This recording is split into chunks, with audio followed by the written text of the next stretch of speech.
Have you noticed? AI is like everywhere these days. Videos, music, you name it, even like whole articles. And it just makes you wonder, can artificial intelligence really replace human creativity? Yeah. Those fields that we're all following with interest. And we've been looking at some interesting opinions on this, excerpts and thoughts about how far AI can really go with creativity. And you hit the nail on the head, and that's what we're diving into today, trying to understand if AI can really automate creativity. Can it really take over, or is there something essentially human that it just can't replicate? We'll look at real-world examples, examine both the strengths, the weaknesses of AI-generated content. Hopefully, by the end, you'll have a clearer understanding of this evolving landscape. So to jump right in, is this a fundamental shift? I mean, is AI really automating creativity as we understand it? It really seems that way, doesn't it? Like right now, you've got AI tools that can create videos from scratch, compose music, some of it surprisingly sophisticated. Think Suno, even writing coherent text, using advanced language models. Oh, and of course, AI image generators like Midjourney. They're creating these incredible visuals. And the thing is, these aren't just theories. You can use them right now. Yeah, it's almost instant, right? You just describe what you want and boom, you have a video idea or describe a feeling and it makes a soundtrack. Yeah. So what makes AI so compelling in this area? What are its strengths? Well, the speed and efficiency are remarkable.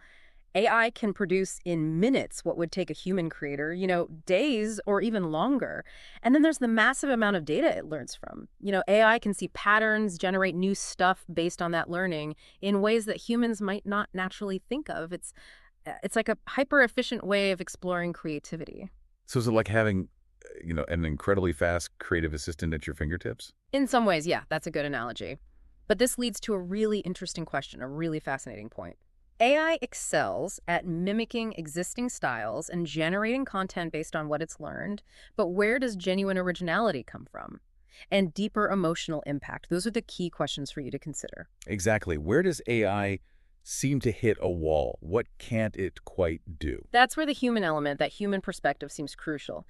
Can an algorithm truly grasp and convey, the subtleties of human emotion, the weight of lived experience, or come up with a completely new idea that's not just based on existing data?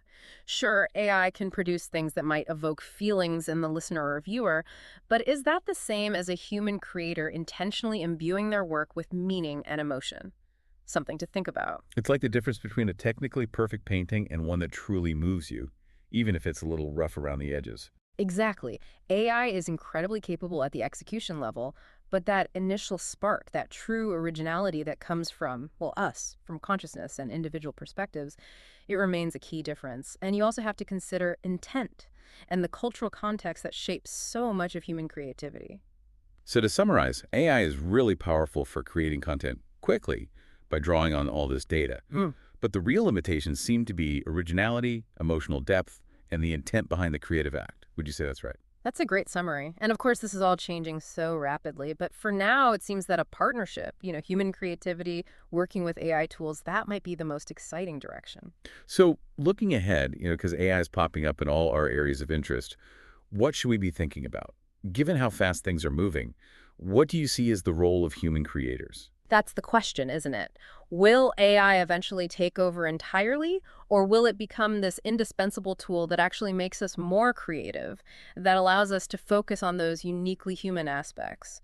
Maybe the best way to look at it is how we can leverage these technologies to, enhance our own creativity, not just see them as a replacement for human talent. Absolutely. I think that's a perfect point to leave it for our listeners to ponder. Until next time. Thanks for listening.